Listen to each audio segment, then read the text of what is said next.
Podcast Me Conta Aí. Podcast Me Conta Aí.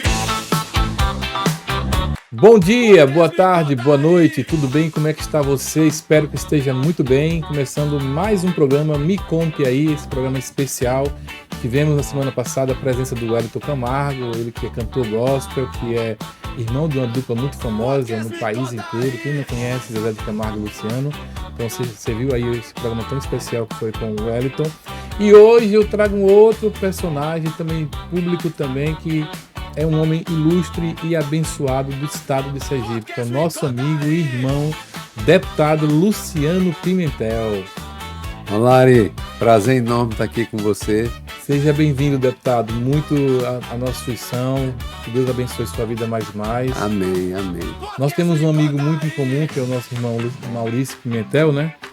E ele fala muito bem do senhor e muitas pessoas pensam que ele é seu irmão, mas é só irmão da vida mesmo, né? É irmão da vida. Maurício conheço há muito tempo, é uma pessoa que eu tenho uma afeição, uma gratidão, uma amizade muito grande, mas não tem nenhum vínculo sanguíneo, né? Apesar do nome Pimentel e as pessoas acharem que nós somos irmãos, mas não temos laço sanguíneo. Tem os laços do coração mesmo, é uma pessoa que eu tenho admiração, um respeito, um carinho muito grande. Que bom. Deputado, o nosso programa aqui é assim, me conte tudo, não me negues nada. O senhor nasceu onde? Como é que foi sua infância? Até a gente chegar depois na área política. Eu nasci numa cidade do interior da Bahia, Brumado, né? Tive uma infância muito feliz, uma infância muito boa, ao lado dos meus irmãos, dos meus familiares, dos meus pais, avós, tios. Então era uma família muito grande, numa cidade, aquela época pequena, hoje é uma cidade de 86 mil habitantes, mas aquela época não era tão grande. Sempre gostei muito de trabalhar. Aos 14 anos de idade, 12 anos de idade, eu já trabalhava na loja de um tio e minha mãe ia me buscar lá, porque achava que eu ia trabalhar para poder fugir da escola. Mas não, eu sempre tive um temperamento muito ativo, né? Eu gosto de trabalhar, eu tenho uma disposição que talvez as pessoas, pouca gente consegue compreender como é que como popularmente diz, né? Se vira nos 30. Mas eu sempre gostei. Eu jovem fazia 2 faculdades, trabalhava em banco, num turno, fazia duas faculdades, tentava conciliar tudo, tinha meu lazer, tinha tudo, mas eu sempre conseguia fazer algo a mais, né? E por isso Deus me permitiu, me iluminou, que eu tivesse chegado a deputado estadual em Sergipe, é uma coisa que me honra demais. Então o senhor se formou em 2 atividades? Eu fiz administração de administração pública na Universidade Federal da Bahia e fiz faculdade de Ciências Econômicas da Bahia. Só que nesse período que eu estava fazendo as 2 faculdades, eu fui transferido para Aracaju. Então nessa época já trabalhava também? Já trabalhava. Em 1981 foi quando eu cheguei a Aracaju. Então a maior parte da minha vida está aqui. Fui transferido... Você chegou em Aracaju em 81? 81. Caramba! Aí aqui... Então é mais sergipano do que baiano, né? Pois, com certeza. Aqui eu não consegui mais continuar com a economia, porque o Banco Nacional da Habitação aqui, eu trabalhava 8 horas. Aí não tinha mais condições de fazer. Na Bahia, eu trabalhava no Banco do Estado da Bahia, e aí eu trabalhava no turno da tarde, fazia administração pública pela manhã na Universidade Federal da Bahia e fazia economia à noite na Faculdade Católica de Ciências Econômicas. Você vê que eu ainda arranjava tempo para fazer 2 cursos e ainda trabalhar num banco que tinha um grau de exigência bastante elevada. Aí quando eu vim para aqui, não tinha administração pública, e aí eu não consegui mais continuar o curso de economia, porque a jornada passou para 8 horas de jornada. E aí concluí meu curso de administração, fiz pós-graduação na universidade, na UNIT, fiz pós-graduação na Federal, fiz pós-graduação na lá em Minas Gerais, né, na Fundação Dom Cabral. Fiz pós-graduação também, um curso pela Caixa Econômica Federal em Brasília. Então foi um tempo assim que eu me dediquei muito à formação profissional. Fui instrutor da Caixa há muito tempo, instrutor da área gerencial. Dei curso no Brasil inteiro, na formação de profissionais da Caixa.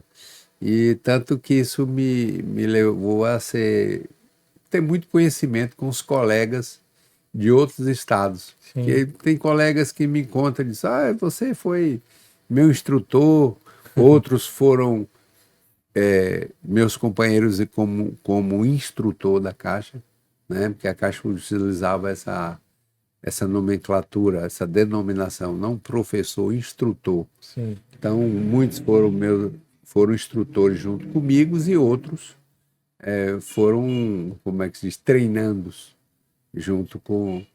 foram treinados por mim e por outros colegas. Então isso me deu uma abrangência de conhecimento e que me levou a ter uma carreira de muito êxito na Caixa.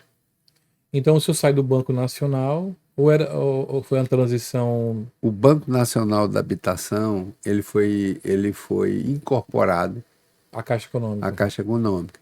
Em 1986, no governo Zé Sarney, a Caixa foi incorporada ao BNH. Então, os servidores, o patrimônio, as atividades Tudo do passou BNH passaram para a Caixa e todos nós passamos a ser profissionais da Caixa Econômica. E aí começa a sua história na Caixa Econômica, né? Aí começa em 86, fui chefe da área de recursos humanos, fui chefe da área de treinamento, fui gerente de várias agências, depois fui ser gerente regional, gerente de mercado e, por fim, superintendente, e até quando eu saí da Caixa, eu fui superintendente. É importante. Passei um ano só no período eleitoral que eu saí da superintendência, em janeiro de 2014. A eleição foi em outubro de 2014, foi quando eu me elegi para o primeiro mandato. É importante demais a gente saber disso, você está nos assistindo, porque às vezes você conhece um parlamentar dos seus feitos como parlamentar, mas não sabe qual foi a sua base, né? Qual a sua origem, o que é que aconteceu na sua vida anterior. E a gente vê o senhor um homem muito preparado não só de maneira acadêmica, mas também pelo viés da sua profissão, né? Então, como superintendente da Caixa Econômica, foi o que causou esse interesse do universo político pela qualidade da sua superintendência na época, né? Porque eu me recordo que o senhor era muito comentado, né, dentro da mídia, a sua superintendência. Evidentemente que pelo êxito do seu trabalho, né? Realmente a gente era aqui em Sergipe reconhecido nacionalmente, né? Premiações, fui para vários países do mundo, premiação da Caixa.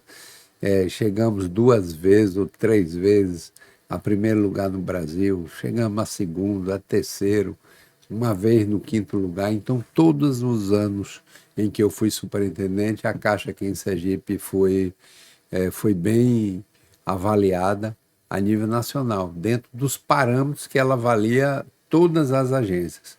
Cumprimento de meta, a qualidade do cumprimento dessas metas. Você veja, eu venho de uma época de banco que você olhava para o cliente e você concediu o empréstimo que você achava que deveria conceder, que Caramba. ele merecia esse crédito. Eu sou dessa época. Puxa E muitos vida. colegas, né, tiveram dificuldade, alguns perderam função, outros foram demitidos, alguns colegas pagaram caro por isso, tiveram que honrar aquele débito que aquela pessoa tinha com a Caixa. Eu operava com a Caixa e ganhava os prêmios por ser dos que mais emprestava. E graças a Deus, sempre tive a proteção de Deus, não respondi um único processo. Um único processo. Nunca paguei uma única dívida de um cliente. E hoje eu vejo muitas pessoas que foram meus clientes que cresceram pelo suporte que nós dávamos enquanto Conseguiram dar superintendente. Sempre foi muito disciplinado. Sempre na minha vida eu tive muita disciplina para tudo. Então, isso eu vejo que foi uma coisa que me ajudou muito. Se eu tenho que fazer, eu faço. Eu não fico protelando, não fico...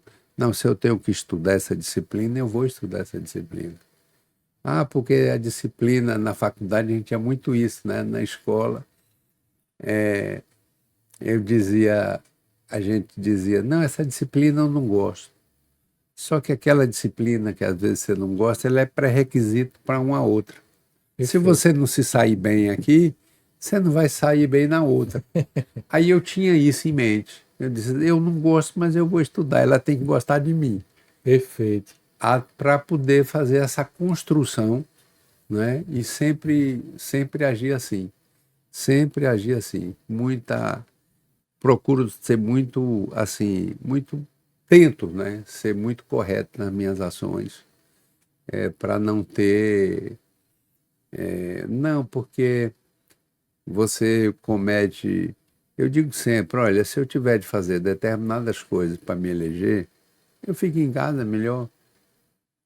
Perfeito. Então eu acho que a gente tem um padrão, e isso meu avô, meus avós e meu pai era um homem assim, muito digno, um homem muito correto, né? Meu pai era uma pessoa assim, extremamente correta, né? E organizada. Eu só não saí tão organizado como ele. Mas eu tenho esse fundamento na minha vida que eu levo e tento passar para meus filhos também. Você tem quantos filhos? Tenho 3, duas mulheres e um homem. E tenho 5 netos. Eita, festa É em uma casa. maravilha quando chega em casa. Quando É os verdade. netos estão em casa, não fica nada no lugar, né? A Bíblia diz que a alegria da casa são os filhos dos filhos. E Então, é deve ser verdade, mesmo. viu? Porque acontece uma coisa interessante na vida da gente. Quando nossos filhos estão pequenos, a gente não tem muito tempo. É, isso mesmo. É uma correria, é horário de trabalhando. trabalho, leva para a escola, o menino corre aqui, corre ali, e às vezes a criança vai crescendo, né? E você não Vai tem acompanhando. tanto tempo. Você está naquela área, naquela época que você está dando tudo de si profissionalmente. Verdade. Aí depois, quando vem os netos, aí você quer compensar isso, Perfeito. né? Quando chega em neto na nossa casa lá e faz o que quer, aí até os filhos falam assim, no meu tempo não era assim não era permitido assim não. O menino sobe no sofá, joga uma almofada no chão e ninguém fica falando nada. Aí os pais dizem, não, mas no meu tempo não era assim não. Verdade. Mas é exatamente isso, a vida É um outro é um momento. outro mundo e a gente está numa outra forma de pensar, a gente tem um outro conceito da vida, né? É quando o senhor falou da infância, que o senhor brincava com o primo. Hoje em dia você não vê mais isso, porque hoje as crianças estão no celular. É uma tragédia nesse sentido, porque terrível. é assim, nós que vivemos esse período, que eu vivi também esse período também, infância, brincar, pem-barra, jogo de bola de gude, Bola de meia. bola de meia, Fazer uma bolinha de meia para fazer, jogar. fazer carro de quiboa com leite. Patinete, pegava Patinete, duas rolimã rolimã. e botava um pedaço de madeira, fazia, As crianças- construía. Hoje não As perdeu crianças tudo não isso, não não sabe. tem noção do que não é tem isso. noção. E a vida era outra. E formou homens fortes para a vida. Exatamente. Eu outro dia estava vendo uma publicação mostrando isso. Essa geração, essa juventude do passado viveu muito melhor. Muito melhor. Hoje, até A psicologicamente, gente nem sabia né? o que era depressão naquela época. Não sabia, Nem nem sabia falava. que nome era esse. Não falava. Hoje As crianças eram tudo brincando. é Quando ganhava um kit chute, né? Que Você lembra chute, daquele me que chute? lembro. Aquele sapato preto Sim, de cheio birro de birro embaixo. embaixo. Ave Maria, era um sucesso um Meu, quichute. quem ganhava um quichute era milionário. Era um. Sentia um Pelé Era, da vida, um jogador de futebol. era um negócio assim fantástico. E a gente era feliz comendo muito menos. Com muito menos. Hoje a criança tem tanta coisa e se sente mal amada. É, É uma discussão muito severa e eu acredito que um determinado momento a sociedade como um todo vai ter que enfrentar e dar um limite a esse processo. e passa muito pela formação familiar, né? Hoje a gente vê, antigamente, meu pai se sentava, os filhos todos se sentavam à mesa, você só se servia depois que ele iniciasse. Primeiro era ele, depois os filhos se serviam. Minha mãe sentava ao lado, ele, minha mãe, depois os filhos. Que coisa Todos ficavam extraordinária, parados. né? Todos ficavam parados. Ah, porque ninguém se servia. E não era que meu pai fazia essa imposição. Simplesmente criava, já vinha do meu avô, era Sim, assim, sim, todo sim. mundo, e a gente assistia sem ele falar nada, a gente fazia. Havia ordem e disciplina. Meu pai se servia, minha mãe se servia, depois os filhos. E aí formou homens como o senhor, por exemplo, está aqui hoje falando com um histórico extraordinário, um homem de bem, criou seus filhos também com certeza desse mesmo formato. E hoje a gente vê uma sociedade que hoje, se brincar, os filhos estão batendo na cara do pai e da mãe e o pai está achando graça. Da mãe. E aí você vê os filhos hoje desgraçadamente na vida, indisciplinados, sem ordem, sem decência, envolvidos em tanta coisa ruim. Porque a gente que está numa periferia, que a gente vê isso de maneira muito evidente. Como é que é a vida hoje das famílias. Então, porque perdeu padrões tão básicos da vida. Esse era um deles. Quer ver outra coisa que hoje em dia se perdeu também? Pedir a bênção aos pais. Eu mesmo ensino meus filhos até hoje. Se eles chegarem em qualquer hora, bença pai, bença meu pai. Porque pedir a bênção, você ser abençoado. E as pessoas começaram a bater nessas coisas para tirar essa sociedade, desmontar, porque isso é patriarcado, não sei o quê. E hoje está aí uma sociedade. E o filho, essa construção familiar faz com que, por exemplo, o filho queira ficar perto do pai, dos pais, né? E os pais querem ficar atrás, perto dos filhos. É verdade. Na minha família mesmo é uma... Um quer que vá para a casa de outro, quer não que nós vamos para tal lugar, não, nós vamos junto. É assim, É uma unidade. é uma unidade, um grupo. A dor de um é a dor de coletiva, todos. Olha né? que coisa linda. Então eu acho que a gente precisa essa reconstrução. Tem muitas coisas que a própria política, né, a própria condução de um país mais à esquerda leva muito a isso. A Infelizmente. desconstrução da Da família. Não é? Onde você vê que predomina mais a esquerda, há uma tendência, mas não significa que seja 100%, Sim, mas é uma mas tendência. há uma tendência natural para isso. Você veja que nos países mais à direita são mais conservadores, E as famílias são vivem bem mais melhor. próximas, vivem mais Perfeito. numa condição de... Hoje mesmo, se eu falei na Assembleia sobre o feminicídio, né? Hoje está uma prática, uma coisa absurda, a quantidade, e sem classe social. Para dizer, não, feminicídio é só na Pra quem é classe pobre. de menos renda. Ou, não, é todas as classes. Você está vendo aí, classe média, pessoas com renda alta, pessoas com renda baixa. Eu vi ontem uma coisa que eu achei um negócio assim totalmente absurdo. Eu vi na internet uma postagem. Em Minas Gerais, um senhor de 71 anos terminou um relacionamento com uma jovem lá, a menina não queria mais, ela saindo de carro e ele correndo atrás do carro e atirando na moça. Puxa Está numa vida. postagem ontem.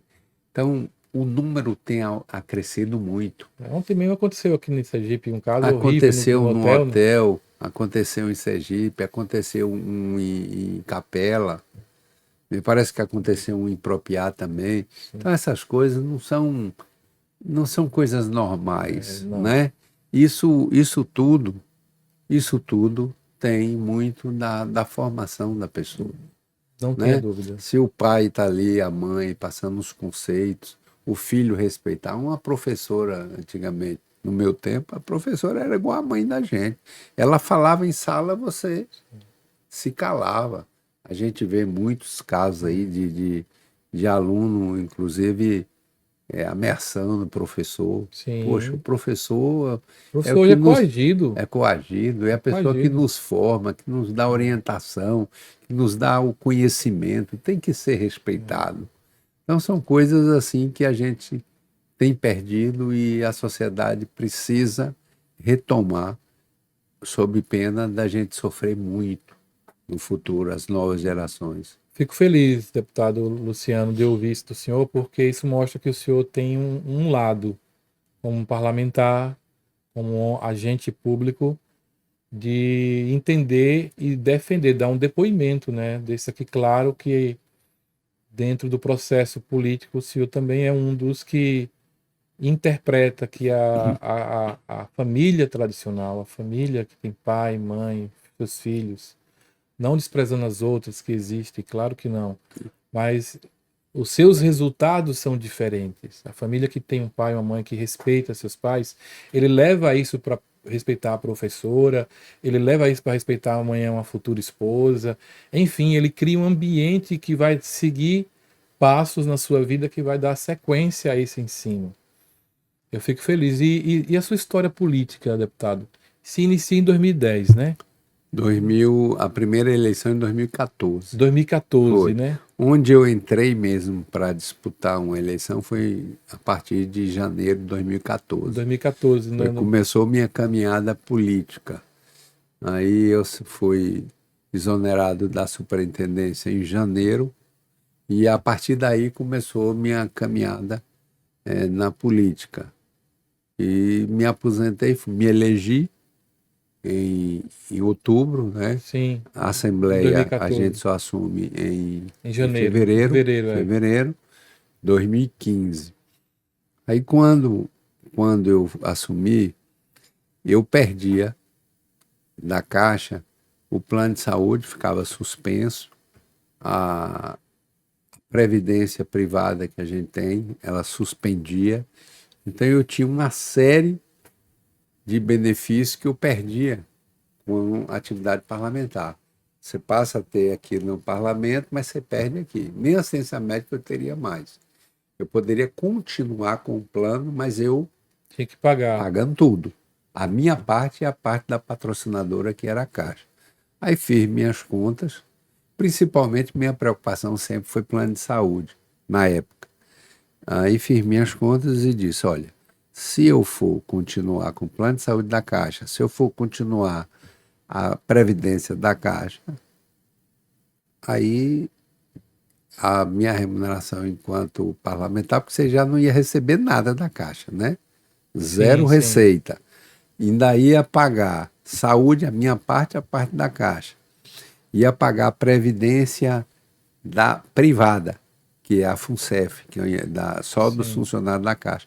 Ia pagar a minha parte e a da Caixa. Quando eu fui ver a remuneração, o subsídio de deputado, eu ia receber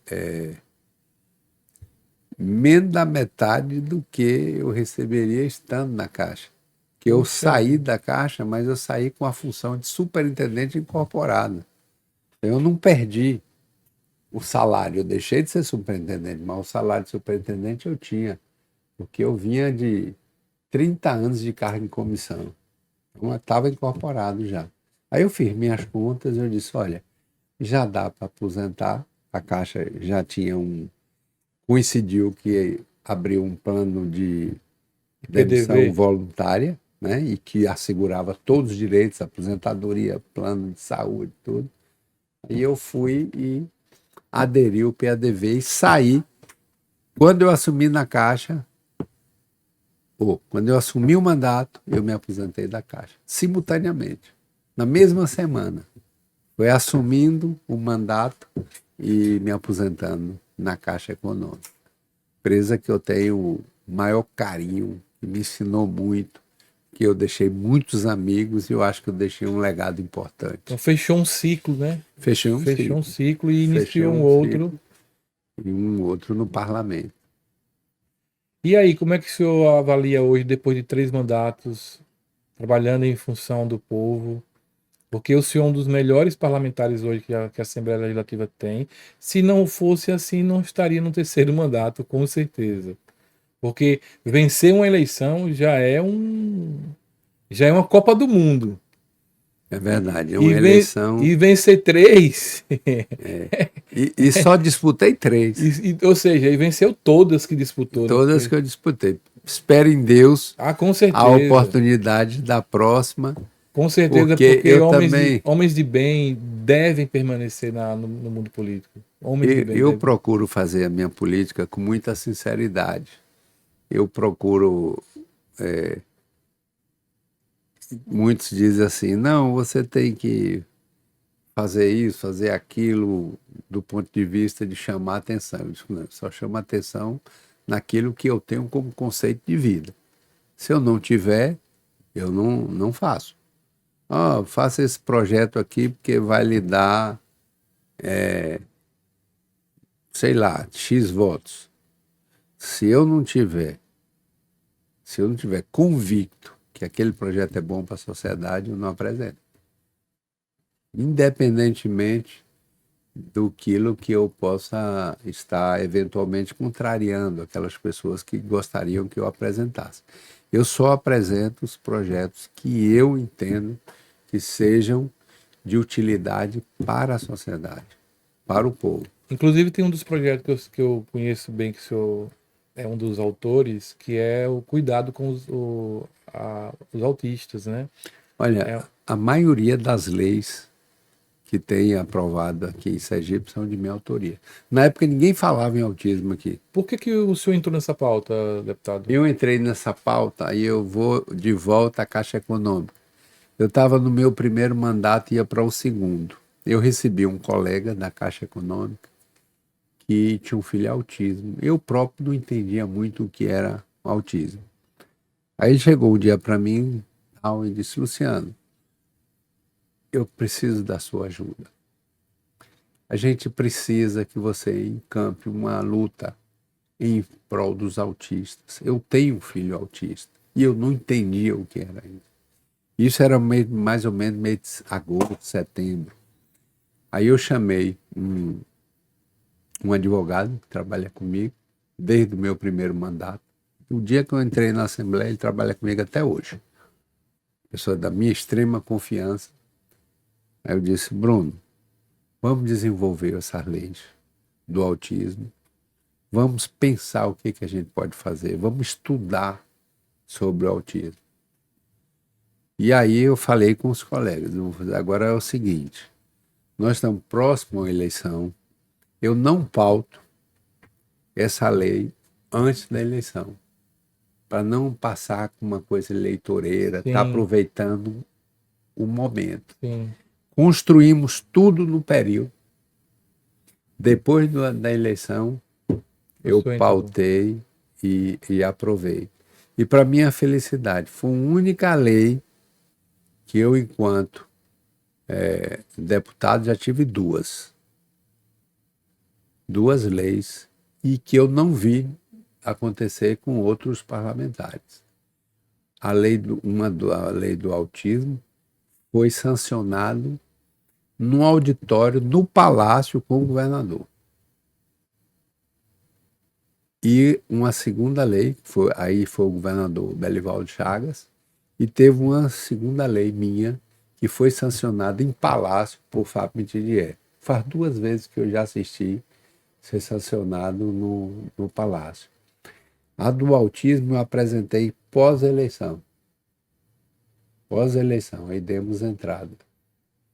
E você vê como as coisas vão conduzindo. A gente sempre faz todo ano tem um dia que a gente realiza uma audiência pública, uma sessão especial para tratar sobre o tema do autismo, que a gente entendia Sim, que é a forma que a sociedade tomar conhecimento diminui o preconceito, sim, sim. né? Para poder compreender Aí você faz isso. um evento para levar. Todo ano eu faço a discussão, um dia na Assembleia, uma sessão só para tratar do assunto do tema do autismo. Aí fizemos essa lei, fomos evoluindo, já fizemos várias outras. Mais E essa lei recentemente, trataria exatamente, especificamente de quê? o atendimento preferencial do autismo, Sim, essa bandeira que você vê aí no supermercado, tudo foi da nossa lei. Banco. Criamos o Dia do Autismo, né? Criamos o atendimento preferencial, né? Criamos também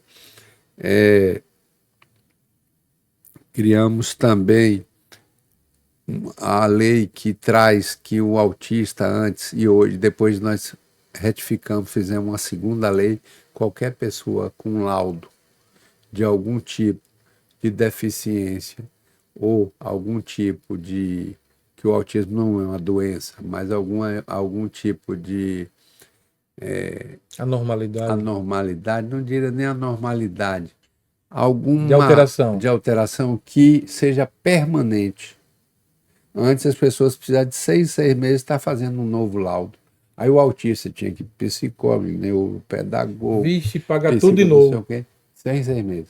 Famílias humildes, Meu Deus. A para gente passou poder por essas coisas aqui. para ter os benefícios. Sabe que a lei, a nossa autoria, ela transformou esse laudo em definitivo, para as pessoas não precisarem Olha, mais. isso é muito importante, Ah, viu? o Congresso Nacional aprovou agora uma lei semelhante A que o à senhor já tinha nossa, aprovado. que a nossa aqui é lei, ó, A gente atende aqui desde o muitas, governo a Belivaldo. gente atende aqui através da diretora do instituto muitas mães de crianças atípicas e autistas, e aconteceu um caso desse, de que a mãe foi lá e tinha que fazer um novo laudo e o valor que todos os profissionais pediram foi altíssimo, É velho. alto. Foi altíssimo. Hoje tem. Aí a gente entrou, pediu a outras pessoas e até que conseguimos gratuitamente. Hoje as pessoas têm até dificuldade de contratar, por exemplo, um terapeuta ocupacional. Me Tem parece que uma consulta, só dificuldade uma consulta era 350, R$ 400, não foi? Uma consulta, rapaz. na consulta. Uma psicopedagoga. É. Então, veja, aí começou essa mobilização. As pessoas começaram a falar sobre autismo, compreender, Sim. e você veja como a vida às vezes prega leva você a um raciocínio futuro. Esse advogado que sempre trabalhou comigo, ele que preparou todas as leis, são várias as leis. Por exemplo, aquela que se a pessoa não atender a prioridade do autista, ele é penalizado, né? Porque você disse, mas penalizar é o princípio para poder educar. Sim. Ninguém quer para gerar receita, quer para Para educar, educar, sim, a né? pessoa. O cinto de segurança, ninguém usava, até que pagava uma multa. Quando pagou a multa, Agora ninguém olha mais para cinto, ninguém entra no carro sem botar um cinto. educou. Educou, né? É o Perfeito. princípio. É o princípio. Então você veja, esse amigo, meu colaborador, meu advogado, desde o meu primeiro mandato, ele tem 12 anos na Assembleia, ele é meu advogado 12 anos. É quem faz as leis, né? É quem prepara as leis e é o cara da minha mais extrema confiança. Ele que estudou muito sobre autismo, leu, É redigiu, doutor Bruno, é o isso? Dr. Bruno. Doutor Bruno, um abraço aí para você aí que tá assistindo nosso podcast. Vai Ele assistir. fez as leis, Mandar para ele assistir. palestrante, todos os eventos eu convido para ele fazer uma palestra. É um homem espetacular. E um dia ele me disse, um dia ele fez uma palestra e no final, na hora ele ficou muito emocionado, quase chorando. Ele se casou, teve uma filhinha. A filhinha nasceu autista. Meu Deus do céu. Aí um dia ele me disse, Caramba. deputado, era Deus me preparando. Meu Deus! Ele entende Uau! profundamente sobre o autismo. Quando se casou, tem uma filhinha Estava autista. sendo preparado para o momento que ele já estava cuidando dos outros e agora Ele preparando-se me para o disse isso, dele. sua filha linda, Meu muito Deus! inteligente. Ele me disse, era Deus me preparando. Caramba, Ele, deputado, que coisa extraordinária. coisa extraordinária, né? Depois eu quero convidá-lo para que ele possa vir também no nosso podcast, para ele poder Uma falar, pessoa espetacular. para que ele possa expor, né, esse trabalho na área de Conhecedor, autismo, né? conhecedor, Porque profundo. uma das coisas mais hoje que precisa sobre a questão dessa descoberta é o conhecimento sobre esse tema, porque há muita ignorância ainda, há muita gente Exato. que Muita precisa gente. estar entendendo.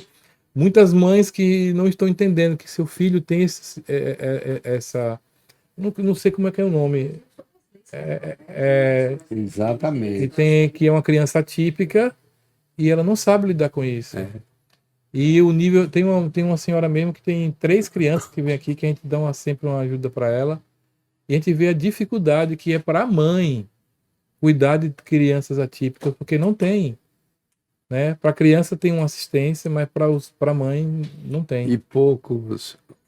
Eu aprovei agora uma lei, aprovei um projeto e hoje já foi aprovado na Assembleia para o governador sancionar, que aí no caso a mãe autista, não é mãe de autista, a mãe A mãe autista ter o pré-natal, o pós-parto, tudo acompanhado pela saúde pública, para que seja obrigatório essa, porque às informação vezes, dessa precisa muito. às vezes tem a mulher ali que não tem condição de vida, de renda para bancar esses custos todos.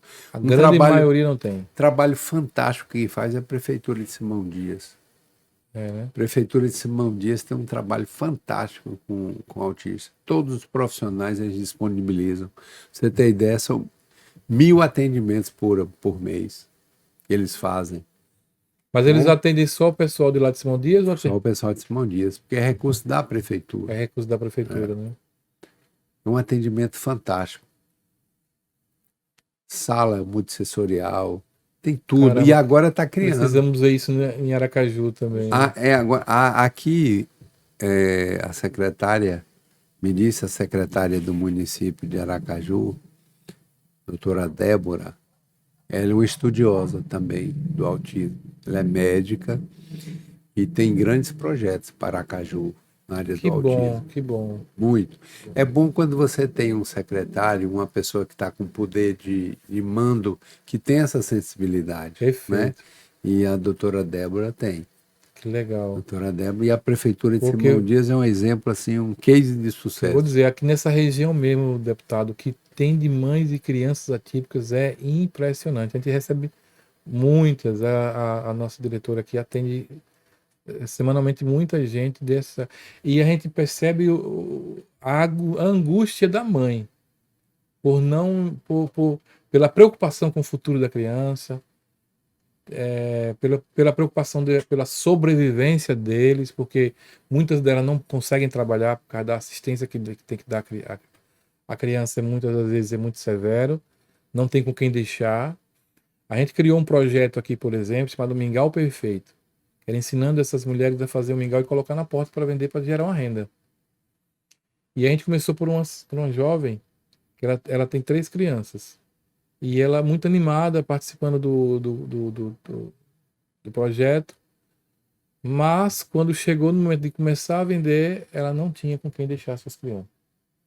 E a gente não tinha local nenhum aqui que ampare crianças autistas ou atípicas, para que as mães possam sair e trabalhar e deixar seus filhos. Foi uma agonia para a gente, foi uma tristeza tão grande, porque a gente teve que colocar outra pessoa, porque a gente não tinha como colocá-la, porque ela não tinha com quem deixar as crianças.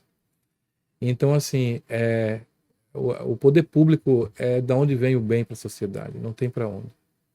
A gente entende que a política, por mais que as pessoas tenham muita coisa ruim, porque muitas pessoas ruins foram para a política.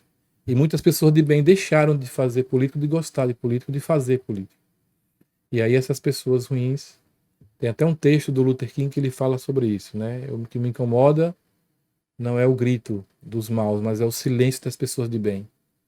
Então as pessoas de bem desse país estão se acordando e precisam se acordar mais, porque esses temas só são interessantes para quem realmente ama pessoas, gosta do ser humano, porque é uma pauta muito complexa. O senhor também tem outra pauta que eu tive acesso e eu queria que você comentasse sobre ela também, que é uma cooperativa. Eu acredito muito no poder da cooperativa. Eu acho que a cooperativa uma das ferramentas que podem ser uma das grandes alternativas nesse universo que está cada vez mais tecnológico, retirando emprego das pessoas. Então o senhor me falou que o senhor tem Eu o senhor apoio, ajudou, né? ajudo uma cooperativa e tem aqui um caso que é exitoso no município de São Domingos. Isso, exatamente. Tem lá Que eu espero ainda conhecer. É importante. Lá tem um vereador, Júlio. Ele é um homem inteligente, é um engenheiro agrônomo, é funcionário servidor da Universidade Federal de Sergipe, mas é um consultor, acima de tudo. E eles criaram lá uma associação e uma cooperativa para dar suporte a essa associação. Fantástico. O que eles fazem lá? Aqueles pequenos produtores, são 136, 126, algo assim. Aqueles mini produtores, eles concentram o que eles produzem nessa associação cooperativa. E aí, por exemplo, um produz macaxeira, né? Planta mandioca e aí ele extrai aquela mandioca e ele faz o envelopamento a vácuo com autorização do CIF. O que acontece com isso?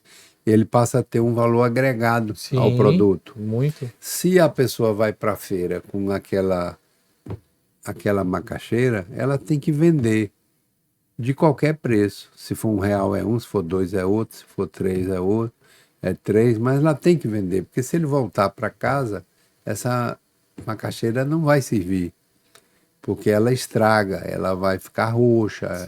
Sim. Então, eles têm e trabalham com isso. Eles fazem o beneficiamento da farinha.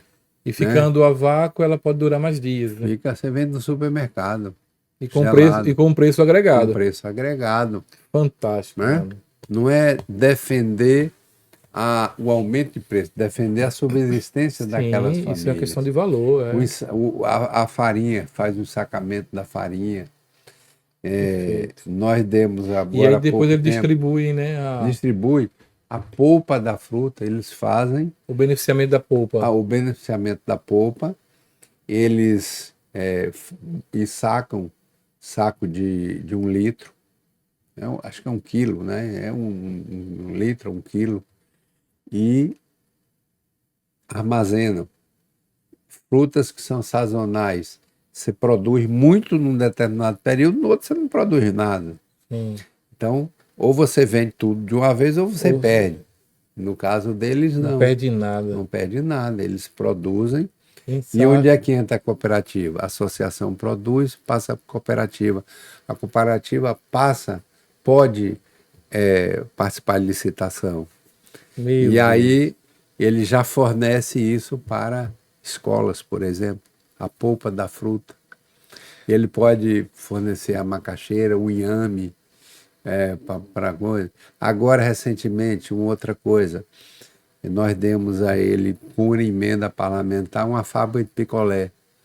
Eles produzem, tem todos os insumos, e a fruta, eles só compram o açúcar.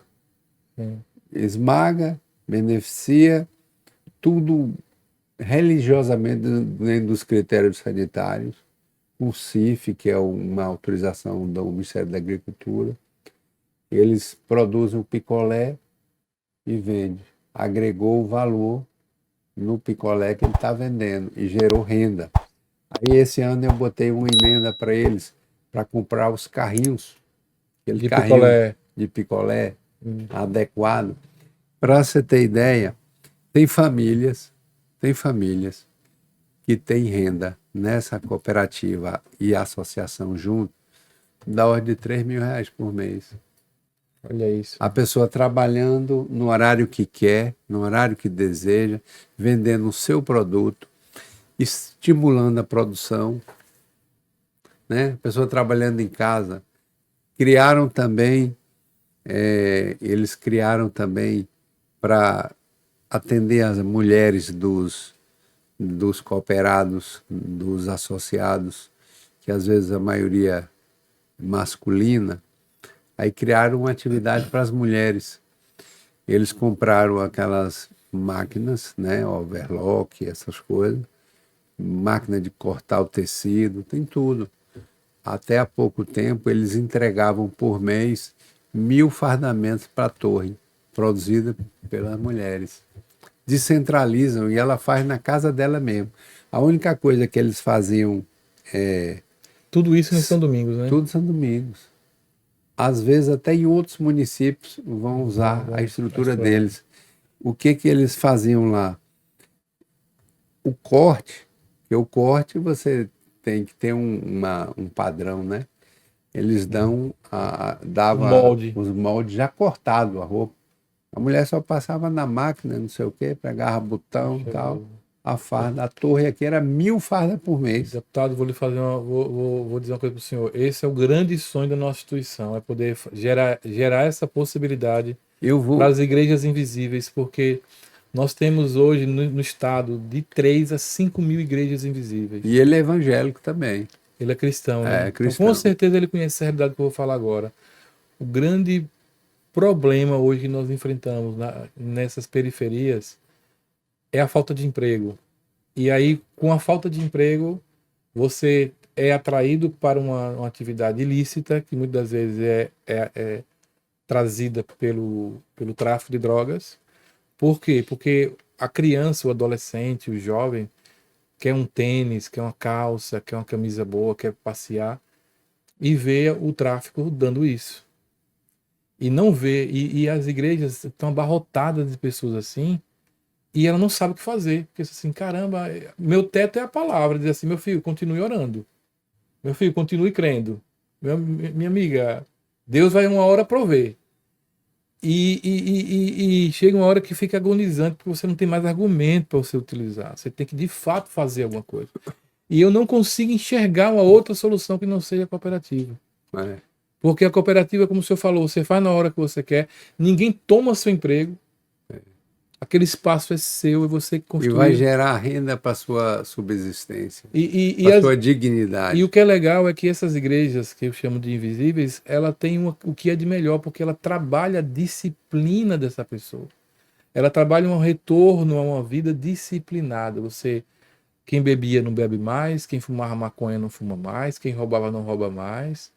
Enfim, quem fazia coisas erradas não está fazendo mais. Então o cara fica limpo. Mas limpo para quê? Aí eu tenho que dar esse para quê agora, que é o processo. Então a gente sonha. Né? Eu já tinha falado isso com o senhor, e nós estamos retornando aqui agora de maneira pública, num programa aqui, que é um grande sonho poder, nesse estado, poder fazer um trabalho que chegue nesses lugares. É muito importante. E eu até lhe sugiro que convide para fazer um programa aqui ao vereador Júlio. Por favor. Ele tem uma... Na verdade, hoje em Sergipe, a meu ver, é quem mais domina a técnica, cooperativismo, do associativo, produtivo. Seria uma honra para a gente receber. E ele hoje faz consultoria. Tem muita gente tentando se instalar com a ajuda dele. Ele é uma pessoa realmente muito preparada. Vou pedir a sua gentileza que o senhor puder nos ajudar e fazer esse contato, para a gente poder trazê-lo até aqui, para a gente poder fazer. E que não fique só apenas no bate-papo, que a gente consiga construir realmente com mais de 20 anos de atuação, e que ela possa, aqui no Santa Maria, por exemplo, nosso sonho é construir aqui no Santa Maria, porque nós temos uma base produtora aqui no Santa Maria, na linha de imóveis planejados. já fazem imóveis de alto padrão com pessoas que já saíram do nosso instituto. Então, a nossa ideia é que daqui saia também uma cooperativa para beneficiamento de polpa de fruta. Aqui tem uma feira aqui que quando termina a feira, no domingo ou na quarta-feira, o senhor vê dezenas de frutas jogadas fora. É, Porque não tem beneficiamento. é. E para o produtor, para o feirante, é mais custo levar esse De fruto. volta. Exatamente, Mais exatamente o que acontece. Então eles jogam tudo aí, descartam aí. Então assim, a gente percebe que tem N oportunidades que podem gerar renda, um valor agregado, como o senhor mesmo falou, porque você tem hoje as empresas que consomem, você tem hoje os supermercados que consomem esse produto, você tem hoje as escolas públicas que consomem esse produto. Mas precisa só da estrutura para ser feita e um bom projeto com pessoas sérias fazendo ele, como esse vereador Júlio, com apoio do deputado Luciano Pimentel. É bom deixar isso claro porque as pessoas, às vezes, interpretam mal o papel do parlamentar. E aqui você está tendo um exemplo de um parlamentar que faz o bom uso do dinheiro público, enviando aportes para uma instituição que ele vê os frutos construindo. Eu fiquei sabendo também que você teve uma emenda do senhor, está fazendo um trabalho lá em Neópolis também, né? Então, estamos fazendo um centro de reabilitação em Neópolis, praticamente 100% de uma emenda de nossa autoria. É um centro grande com piscina enorme para reabilitação, com várias salas de atendimento. E eu acho que esse final de ano já vai estar funcionando, uma obra que vem aí há 4 anos, 3 anos, Que legal. né? Vai servir aquela população daquela região. Da região toda, do estado de Sergipe todo vai poder utilizar. A intenção é essa, a intenção é que abra para Sergipe como um todo. Logicamente que inicialmente mais a região do Baixo São Francisco, mas isso não significa que no futuro não teremos outros atendimentos, porque é uma atividade que a tendência é de multiplicação na atividade que ele vai desenvolver. É um Heriberto Vieira, Marli Vieira, são 2 amigos e 2 pessoas de bem do município de Neópolis. Heriberto é um homem inteligentíssimo, né? Uma das melhores cabeças que a gente tem.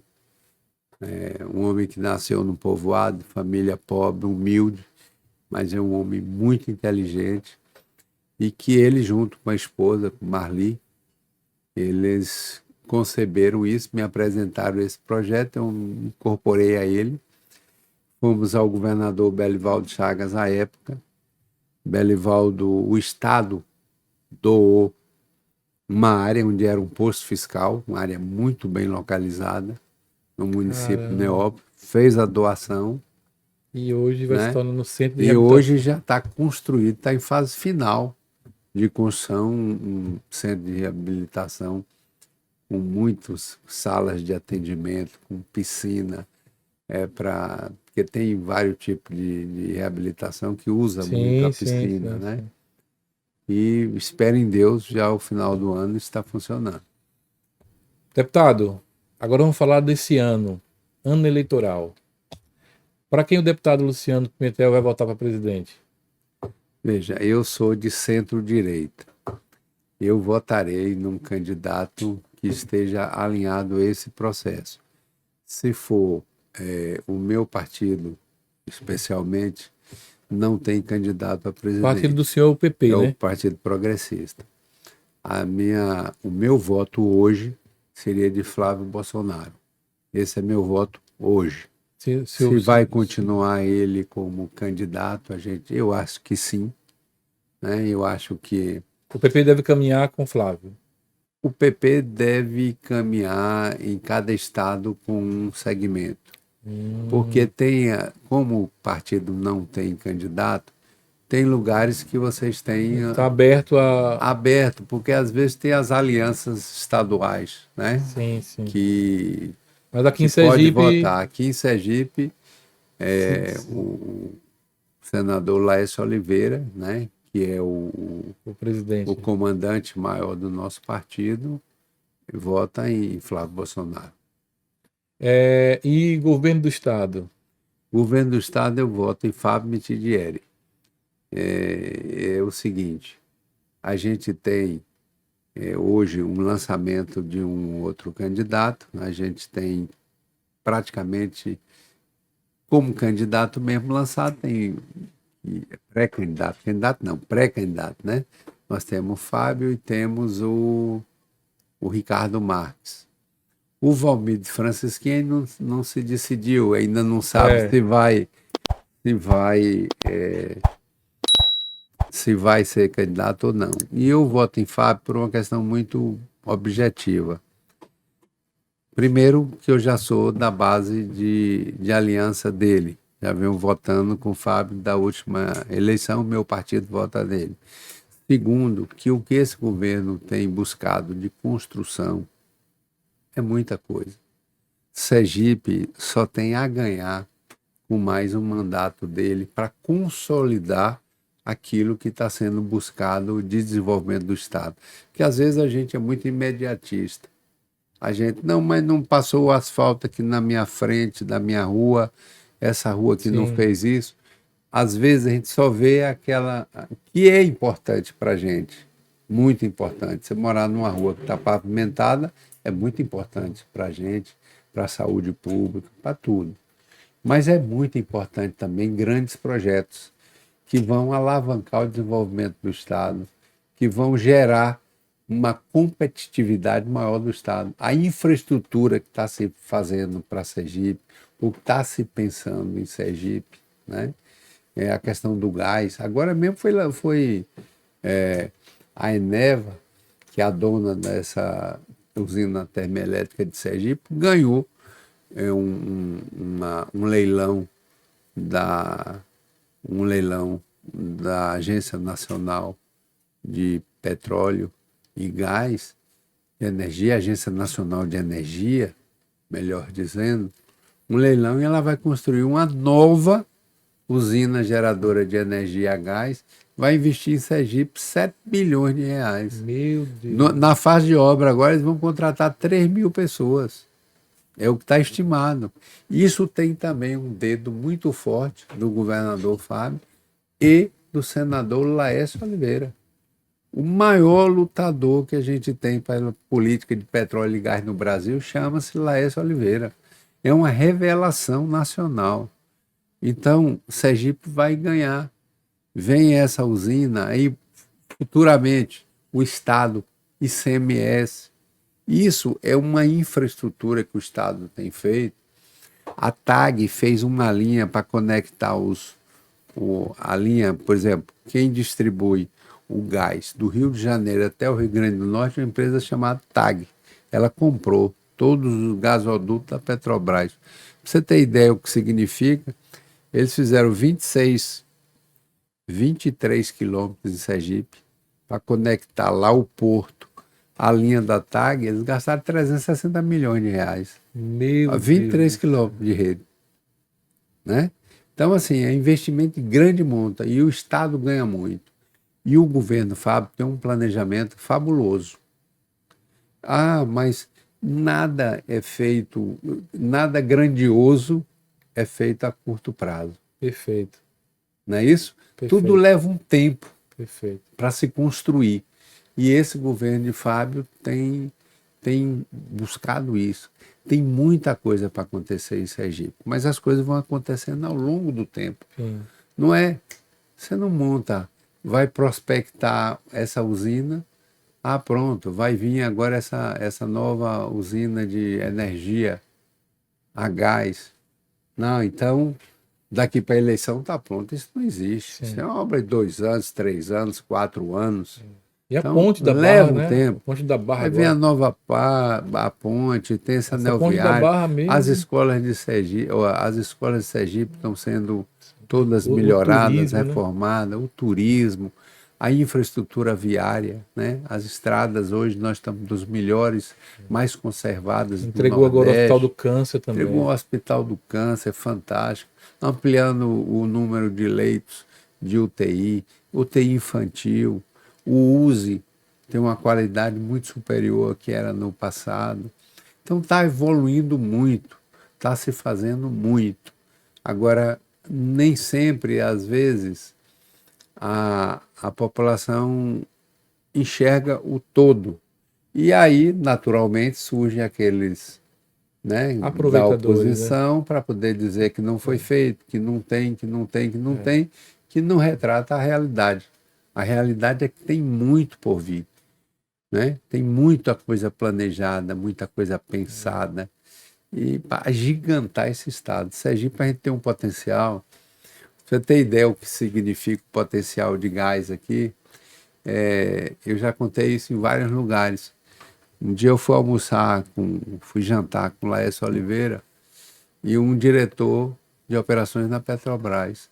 Ele diz, olha, só para ilustrar o que significa essa descoberta do gás em Sergipe, o gás produzido em Sergipe, que vai ser produzido em Sergipe, vai ser capaz de abastecer Rio de Janeiro e São Paulo com gás industrial, veicular e residencial, juntos.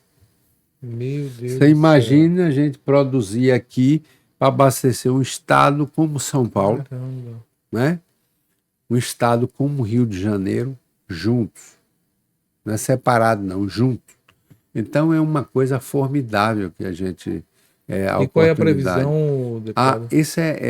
A Petrobras já fez uma licitação, porque tem que contratar, né, que hoje tem umas plataformas, e essas plataformas hoje são completas, é um navio.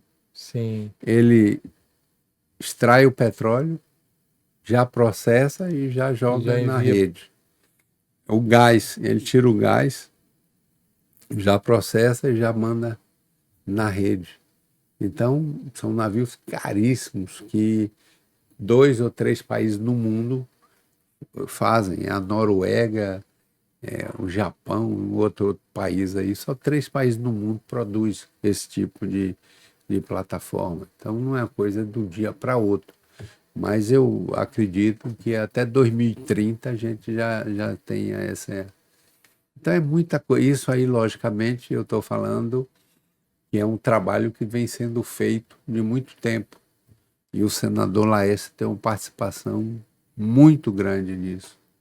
Hoje é conhecido nacionalmente como o homem do petróleo e gás, que é um homem que lutou para que isso acontecesse. E o governador Fábio Mitidieri tem buscado incansavelmente a esse tipo de desenvolvimento para o estado de Sergipe. Nós vamos ser o oásis do Brasil no futuro. Amém. No nome de Jesus, eu Amém. concordo com essa palavra, porque esse estado é abençoado por Deus. É abençoado. Eu sempre digo que às vezes acontece catástrofe na Bahia, depois passa para Alagoas, mas aqui, graças a Deus, fica Graças tudo a bem. Deus, tudo bem. Você vê a segurança. A segurança A do violência é estado, enorme na Bahia. A Bahia está dominada. Passa Sergipe, não. Sergipe, graças a Deus, tudo em paz. tem o de paz, tem uma política, uma polícia eficiente. E que continue assim, cada vez mais a gente indo para esse caminhar, né, deputado? E eu acredito que o governador Fábio, se Deus quiser, tomara ele que queira, que o povo sergipano saiba reconhecer esse trabalho, porque a gente vinha assim, com alguns problemas na área de governança nesse estado, né? Teve uma participação muito importante de Belivaldo. Belivaldo é que ajustou o as contas do estado, o que permitiu a Fábio avançar foi o foi o ajuste. trabalho que Belivaldo fez. Um homem austero, íntegro. É uma pessoa assim que você pode dizer, porque ele às vezes é meio... Assim, Bruto, né? Bruto, eu não ia dizer essa palavra, não. Brutão, mas né? Brutão e tal, aquele jeito dele. Mas um homem ético, austero, competente. Muito das transformações que nós estamos vendo hoje, a origem está em Belivaldo Chagas. Foi um grande governador. Grande governador. Que reconhecimento esse público, né? Deputado, já fui avisado que nosso tempo já extrapolou. Espero que essa seja a primeira de muitas que o senhor esteja vindo aqui no nosso podcast. E o senhor vai para a reeleição, né? O senhor é deputado. Fé em Deus, pré-candidato a deputado Eu não posso estadual. chamar de candidato? Não pode. A candidatura só depois de homologado pela... Então, o senhor é pré-candidato à reeleição. Pré-candidato a deputado estadual. Está correndo o estado todo já, trabalhando. Correndo o estado, graças a Deus, tem muitos amigos, né? Muitos amigos, muitos apoiadores. E com fé em Deus, se Deus quiser, se esse for o propósito, eu estarei lá novamente. Vamos dar uma forcinha para que Deus queira, né? Vamos pedir a ele todo dia. Pedir a ele. Vamos pedir a ele todo dia. Você que é membro das Igrejas Invisíveis, está assistindo agora, você que é líder, a gente tem que aprender a ter representantes que lutem por aquilo que a gente acredita, né? Quando eu trago um homem de bem para cá, eu não vou é porque essa voz precisa ser inspiradora para outras vozes. E tá aqui, você viu, não precisou eu falar nada. Você viu do próprio deputado o histórico, o que fez, a luta em prol de classes que a gente tem tanto isso como comum no dia a dia das nossas periferias. Então, é um homem que está experimentado na área da cooperativa, que é o nosso grande sonho, poder ver essas igrejas assistidas da maneira correta, que é dando dignidade através do trabalho. É muito legal quando você doa uma cesta básica que alguém recebe. É muito mais legal ainda quando aquela pessoa vai no mercadinho comprar vai no mercadinho comprar a sua comida, vai numa feira comprar seus alimentos, com o dinheiro que ganhou do seu trabalho. Eu acredito que quando a gente conseguir ver isso acontecendo, a alegria nossa será outra, porque todos os dias, ontem mesmo uma família nos procurou aqui, de uma família que estava passando necessidade. Então a gente vai lá, a gente ajuda com a cesta. Esses socorros existem, mas o legal é quando a pessoa tem o seu sustento, tem sua dignidade. E é isso que é o ideal para a gente.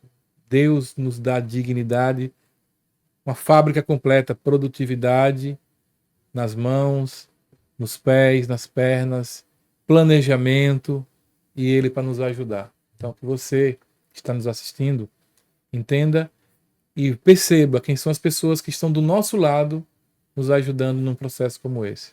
Deputado, Deus abençoe. Amém. Muito obrigado. Gostei demais de estar aqui com vocês. Obrigado por nos permitir ouvir a história de uma vida tão abençoada. Amém. Fazer lembranças tão memoráveis da infância, uma lembrança que eu também pude lembrar da minha bola de gude também. Né? Tomar banho de cachoeira, de rio, que era de muito chuva. De chuva. Fazer aquelas poças que tinha lá de se meter dentro, lá depois a mãe fazer barragem na rua. Fazer barragem. Segurar a água. Rapaz, é a mesma coisa, mano. Então, muito obrigado por essas experiências compartilhadas, deputado, em nome de Jesus. Que Deus abençoe a sua vida.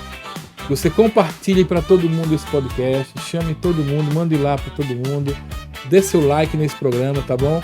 E se você quiser também nos ajudar, você sabe que esse programa é voluntário. Tá aí o contato, se você puder nos ajudar também a manter essa estrutura. Que Deus abençoe sua vida também e vos abençoe. Até o próximo Me Conte Aí. Podcast Me Conta Aí. Podcast Me Conta Aí.